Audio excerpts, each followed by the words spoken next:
সম্প্রতি বেলারুশ সীমান্তে লক্ষাধিক সেনা জড়ো করেছে ইউক্রেন। ইউক্রেনের এই পদক্ষেপের পাল্টা প্রতিক্রিয়া দেখিয়েছে বেলারুশও। সীমান্ত অঞ্চলে বিপুল সংখ্যক সেনা মোতায়েন করেছে দেশটি, আর এতেই বাড়ছে নতুন যুদ্ধের শঙ্কা। বেলারুশ সীমান্তে ইউক্রেন 1,20,000-এরও বেশি সৈন্য মোতায়েন করেছে বলে জানিয়েছেন বেলারুশের প্রেসিডেন্ট আলেকজান্ডার লুকাশেঙ্কো।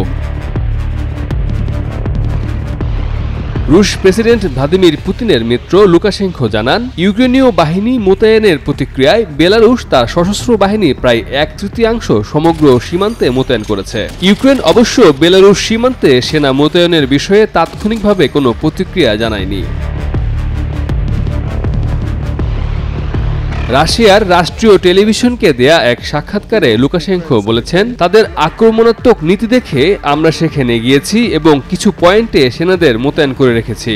যদি যুদ্ধ হয় সেক্ষেত্রে পুরো সীমান্তে আমাদের সামরিক বাহিনী প্রতিরক্ষায় কাজ করবে।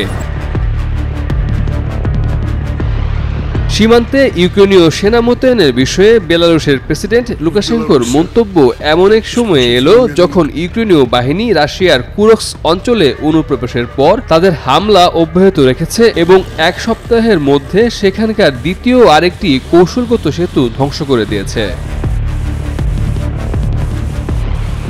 2022 সালের ফেব্রুয়ারিতে ইউক্রেনে পূর্ণমাত্রায় রুশ আক্রমণ শুরু করার পর থেকে এটি রুশ ভূখণ্ডে ইউক্রেনীয় সেনাদের সবচেয়ে উল্লেখযোগ্য অনুপ্রবেশ। এর আগে এই সপ্তাহের শুরুতে ইউক্রেন গ্লুশকোভ শহরের কাছে সেম নদীর উপর আরেকটি সেতু ধ্বংস করে দেয়। এই সেতুটি সৈন্য সরবরাহের জন্য ব্যবহার করছিল রাশিয়া।